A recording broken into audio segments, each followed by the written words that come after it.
Nina Turner lost her race against Shontel Brown in Ohio's 11th District. The reason why she lost is very simple. There was a colossal infusion of corporate money at the end of the campaign, and it buried her. It buried her. What that money was able to buy in the final stretch of the campaign was well-timed lies. That's what that money bought. So let me give you just a little sampling of what Nina's team was dealing with in the home stretch of this campaign. So there's an article in the Intercept titled, "In the Race Against Nina Turner, GOP Donors Fund Shontel Brown." GOP donors. With 1 week left in the Ohio primary, Republican donors have picked their Democrat and the pro-Israel PAC supporting her. So some Republican donors hopped in super late, but you also had some big PACs jump in well before the final week. It was probably in the last month or two. So here's the biggest thing that led to Nina's defeat. Democratic Majority for Israel, a hybrid PAC, super PAC that has spent $1.2 million on ads supporting Brown and opposing Turner in the election, also had a slew of donors who have made ample donations to Republican candidates and causes. So they hopped in and spent $1.2 million on ads. They say supporting Brown and opposing Turner, but it was mostly opposing Nina Turner.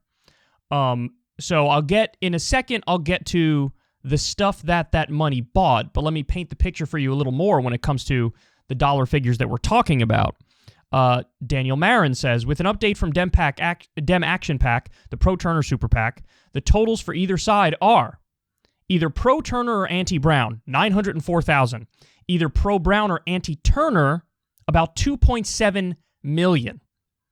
So, you do the math on that. That is a huge difference. And by the way, with Nina, it was more spread out over time for the entire campaign. With Shontel Brown, it was focused towards the end of the campaign. She was lagging way early on, and then Hillary Clinton jumped in, a bunch of corporate Democrats jumped in, Jim Clyburn jumped in, big corporate money jumped in, Republican money jumped in at the end, and they did a well-timed surge, and they did vicious lying attack ads, again, that we're going to get to. So the other thing you could see there is Third Way shells out another $255,000 on digital ads opposing Nina Turner in the Ohio 11 special, bringing their total investment to $505,000. So Third Way, the corporate Democrat group, was spending $500,000 against Nina Turner towards the end of the campaign. The total outside spending in the Nina Turner-Shontel Brown dust-up has galloped past $3.5 million. All right, some more. Here's the chart that I want to show you guys. Check out the bag dropping. Ahead of tomorrow's Ohio 11th primary. DMFI has spent more opposing Nina Turner than nearly all other outside spending combined. Look at that chart. So DMFI PAC, so that's the Israeli PAC, they're blowing everybody else out of the water, and most of those ads are anti-Nina Turner negative ads, not really pro-Shontel Brown ads. So they just drowned everybody out and blanketed the airwaves and carpet bombed the people of Ohio's 11th District with flat-out lies about Nina Turner. So, again, just to give you a taste of what we were dealing with in the home stretch of this election, you have this. So here's some mailers that went out. Raise the minimum wage. They say Nina Turner's against it. Universal health care, they say Nina Turner's against it. Immigration reform, they say Nina Turner's against it. So they're just flat out lying about her. They're lying about her because she criticized the Democratic platform. Because she said it doesn't go far enough. It doesn't give us Medicare for all. It doesn't give us universal health care. And we went through the list of the other things that it didn't do. I mean, there were a number of things that were layups that Democrats left out of their platform, including, by the way, human rights for Palestinians, a condemnation of illegal settlements, conditioning the money to Israel to say, hey, you guys got to abide by international law or else you're not going to get a subsidy from us and you're not going to get weapons deals from us. Nina took a stand and said, this doesn't have universal health care, Medicare for all. This doesn't have protections for Palestinians. So I'm against it from the left. So they just come out and lie about it and say she's against raising the minimum wage, even though she was the one who introduced that, by the way. And she's against universal health care and she's against immigration reform. Nonsense. Nonsense. So these are lies. These are lies. There's no ifs, ands, or buts about it. And now let me show you one of the ads that was just absolutely pounding Nina in the final month or so of this campaign. Country is more polarized than ever, and Nina Turner is no help. Unify Democrats? Turner said no. Support Clinton over Trump? Not Nina Turner. Help Biden defeat Trump? Turner refused. Instead, Turner said voting for Biden was like eating. Turner even voted no on the entire Democratic platform, rejecting Biden's plan to build on Obamacare. Nina Turner for Congress? No thanks. The MFI PAC is responsible for the content of this advertising. Every single piece of that is incredibly misleading, or it's a lie. So, just to give one example here, the voting for Biden's like eating a bowl of shit comment, in its full context, what she says is Donald Trump is a full bowl of shit and Joe Biden is a half bowl of shit. And sure, if you're told, would you rather eat the full bowl of shit or the half bowl of shit? Of course, you're going to take the half bowl over the full bowl, but wouldn't it be nicer if we didn't have to eat a bowl of shit? Completely reasonable comment, especially given the facts of Joe Biden's record. And this is what Nina Turner points out all the time. He voted for the Patriot Act, which is illegal, unconstitutional spying on all Americans. He voted for that. He voted for the Iraq War, which led to hundreds of thousands of innocent civilians dying. He voted for various outsourcing deals that gutted America's middle class, including the black population in this country got decimated by a lot of our trade deals. He supported the crime bill and wrote part of the crime bill, I believe, where, it was far too punitive, and he was a drug warrior. And he locked up many young minorities who shouldn't have been locked up. It cracked down more on these victimless crimes. That's a terrible idea.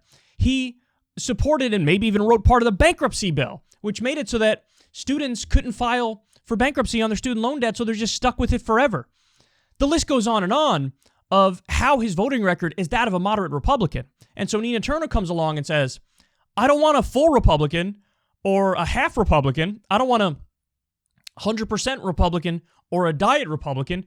Wouldn't it be nice if we had a Democrat? Wouldn't it be nice if we had somebody who represented the Democratic wing of the Democratic Party? That was her argument. And they take it out of context and they spin it to try to make it seem like she's on the side of Republicans. And again, a lot of the stuff they say is just lie. Oh, she doesn't want to build on Obamacare. The definition of building on Obamacare would be to go from Obamacare to a public option to eventually Medicare for all. That's exactly what Nina Turner wants to do. But they spin it and they twist it. And so when that ad runs day after day after day after day after day towards the end of this campaign, all of the late breakers went to Shontel Brown. And by the way, with just some of the preliminary data now, so this isn't set in stone, but some of the preliminary data is that in the more white precincts, they showed up strong for Shontel Brown. It looked like the black vote was roughly split.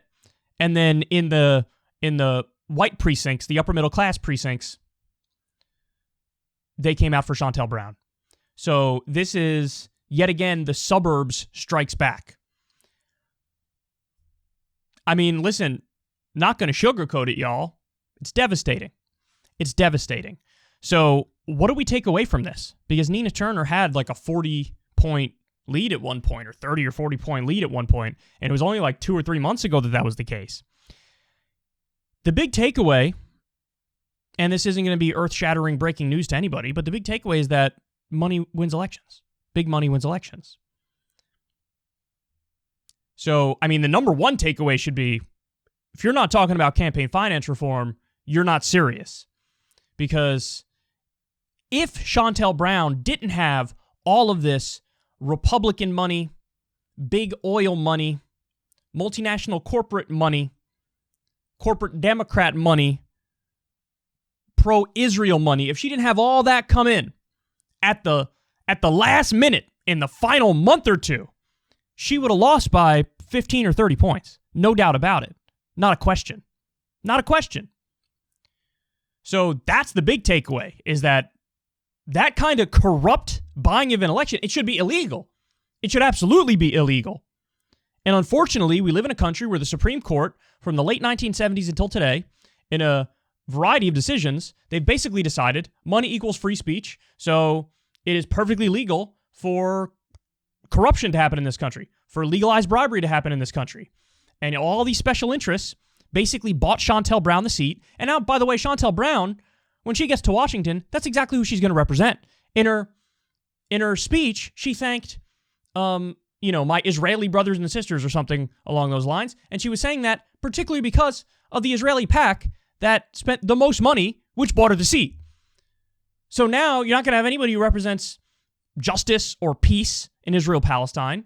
You're going to have somebody who's incredibly biased and who will overlook wanton violations of international law and human rights.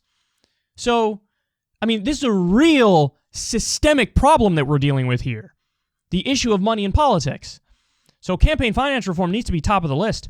But there are other takeaways too. Like, for example, the left needs to get serious about institutions and small money contributions. Unfortunately, what happens is when the left creates institutions, they become the professional left, and then the professional left loses touch with what they're supposed to be. Like we just saw it happen with Our Revolution, where now they rebranded as like pragmatic progressives or some shit like that. The fuck is that? That means we've been in Washington too long, and we no longer believe in vision.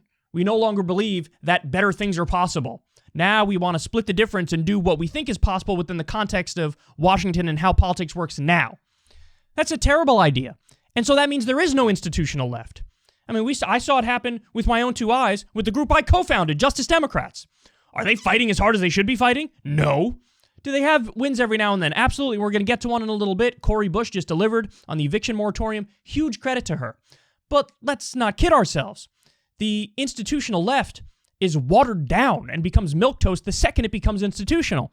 So what you need to do is find a way to create an institutional left that stays true to its principles and its founding. And so you need an institutional left, and you need small money contributions that are serious and organized. Now, Nina Turner did okay in fundraising, but as I described, it was spread out over the entire campaign, and it turned out that was a very, very big strategic error with how they spent it. This is probably the only thing I would say that Nina Turner's people did wrong. Like, there's maybe one or two things they did wrong, and everything else they did right. And the fact of the matter is, what ended up happening with Shontel Brown, which I don't even think was necessarily on purpose, because nobody's paying attention to her early on, and she was a nobody, and she was polling at nothing. But what happened is they jumped in at the last minute. Hillary Clinton endorsed her. There was a slew of corporatists that came out of the woodworks to support her, big money supported her, and then it was very, very focused in the final stretch of the campaign where they did an ad blitz. And so all the late breakers went to Shontel Brown. Maybe there's something to be said about the wisdom of that, even though I think it was accidental for Shontel Brown, that really you should keep your powder dry until the final stretch of any election, when it matters the most. Because towards the end, they were struggling a little bit. Nina Turner's people were struggling a lot more than Shontel Brown's people were, because they were flush with big money. Now, Nina Turner doesn't take big money, so she's at an institutional disadvantage.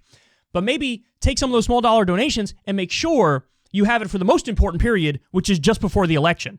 So I think that's an incredibly important takeaway that not many people are going to have in response to this. And then the other point is, listen, you have to fight fire with fire. You have to. So I would implement a rule of 2-to-1 on negative ads. For every negative ad that they run against you, you run 2 back against them.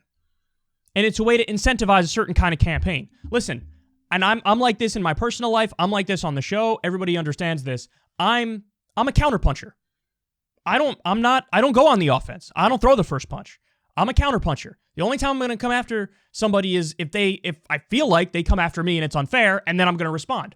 So if somebody wants to have a campaign focus on the issues, I'm 100% going to have a campaign focus on the issues, because I think the issues, what we believe on the merits, it's strong enough on its own. So we don't need to go into the gutter. But if the other side crosses us, and if they decide to go into the gutter, okay, 2 could play at that game. And now I'm going to hit you twice as hard and twice as much.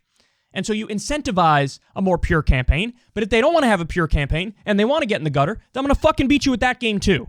So every time they run a negative ad or they lie, you run a negative ad. Now, thankfully, our negative ads can be truthful, because there's enough there that you can attack them on the truth and you win. So I would implement a rule like that. So they're running negative ads. They're smearing and lying Nina. Okay, well, two could play at that game. I'm going to run ads all over the place about how Shontel Brown just funneled $17 million to her boyfriend because she's corrupt. There's 1,000 things about Shontel Brown that we can point out about how she's an insider and she's playing the game for her own narcissism and careerism. And she's just another politician who's going to keep the status quo going as people are suffering. And so, again, we don't need to lie. We can tell the truth, but I would have some vicious ads that go right for the jugular. So that's another thing I would do is I would make sure I fight fire with fire. I time the ads better. But listen, I don't want to be too critical of Nina Turner because here's the heartbreaking reality. She did nothing wrong. Maybe a couple minor tweaks would have helped her, but she did nothing wrong.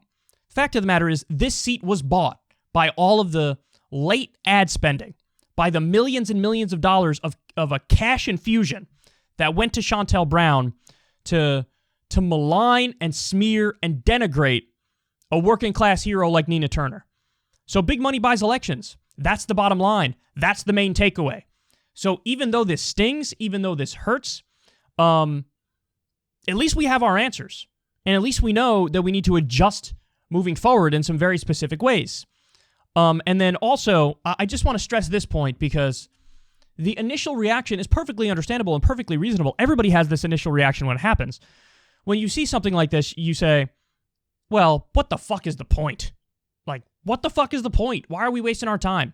You have to fight the urge to get nihilistic and complacent. You have to do it. Because guess what? That's exactly what they want. The establishment loves that. The establishment banks on that. They bank on what I like to call self-disenfranchisement, where people get so turned off by the system and so cynical about the system that they throw their hands up in the air and they say, fuck it, we're done here. We're done. We're not gonna participate in the system anymore. Well, you just handed them the biggest gift you could ever hand them. And what you need to do is try to tap in to that gear that only, a lot of the GOATs have, the greatest of all time have, where when the going gets tough, you're actually able to fight harder, to rededicate yourself, and to really put your nose to the grindstone and get to fucking work.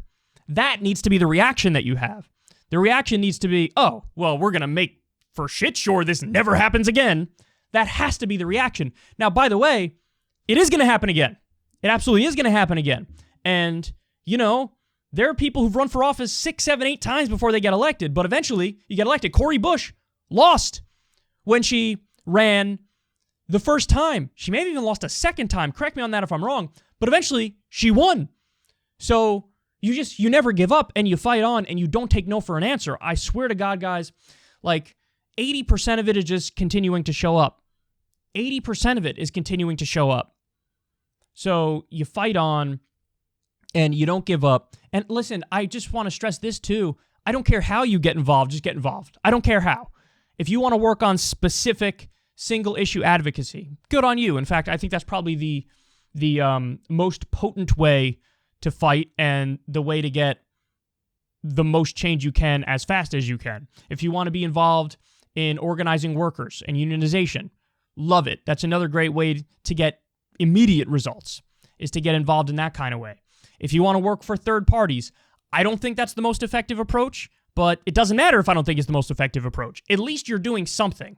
And maybe we get to a point where there's enough of a coalition with other third parties where everybody can band together and really become a force of nature, and we can push the establishment in the same way that there were outside socialist and communist groups that were able to push FDR.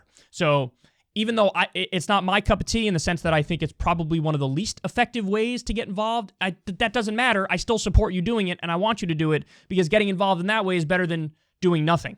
And you want to build solidarity, and you want a coalition build, and however you want to get involved, you should get involved, but for the love of God, get involved. Because if you don't, well, then they're guaranteed to crush us. So, again, I know it hurts, but you have to keep everything in context and perspective. And I just want to say to everybody there are people who are blaming third parties for Nina's loss. I don't understand that argument at all. Or saying that third parties are happy with Nina losing. I don't think so. I think anybody who would be with the Green Party or whatever other third party would say, of course I prefer Nina Turner to Shontel Brown. So I don't understand that take. But I also don't understand the take of third party people saying, well, see, this is why you got to give up on the Democrats. You think if Nina Turner ran as a Green, or if Nina Turner ran as an independent, or if Nina Turner ran as somebody in the People's Party or some other socialist party or whatever, that she would have done better in the election? I don't want to be an asshole, but that's one of the dumbest things I've ever heard. Instead of losing by 5 or 8 or whatever the number is that she's going to end up losing by, she would have lost by like 30 or 40 if she ran in any other context. So, and listen, again, I'm not taking a shot at you. If you believe in that approach and you want to be involved in the third party stuff, by all means, God bless. I'm happy you're fighting. I'm happy you're doing something. That's way better than doing nothing. But don't kid yourself about the efficacy of doing that. If you want to be honest about fighting on that front, you have to say this is a multi-decade project at the minimum. At the minimum. So at least be honest about that. So, but bottom line, guys, I don't want anybody pointing fingers at anybody else in response to this. Because the fact of the matter is, even though there were minor changes that Nina could have made, save more of the money towards the end, go 2-to-1 for negative ads, there were little tweaks she could have made. The fact of the matter is she did almost everything she could have done. 97% of the stuff she did was totally correct. And she ran a phenomenal campaign. She even was able to get, endorsements of people who are in Ohio state politics. She had groups who came in and endorsed her. She had these big campaign rallies. So she did everything right. The fact of the matter is, big money buys elections, and big money bought this election. It's that simple. A colossal infusion of corporate cash at the end buried Nina Turner. It was big money plus well-timed lies blanketing the airwaves. And the other thing they were able to do is pull those partisan strings. Pull those partisan strings for these old school partisan Democrats. And if that ad talking about Nina saying voting for Biden's like eating a bowl of shit, even though it's misleading, even though it's taken out of context, even though they're effectively lying, that's one of the reasons why she lost, because it worked. When you repeatedly smeared her with that over and over and over and over and over, run it in the ads, a lot of older Democrats were like, she's not a good Democrat, and their partisan tribal loyalty started kicking in. And that's a problem. There's 2 ways to approach that. Either you work on the long-term project of getting people to be less partisan. That's what I've chosen to do on this show. I want people to think for themselves and not have blind loyalty to anything or anybody. So that's one way to approach this. That's a long-term project, admittedly, but that's the path I've chosen because I think it's true and I think we should fight for the truth. The other strategy that some people might want to consider is you could still hold on to all of your same policy beliefs. You could still have the exact kind of fight that we need in order to get the change that we need.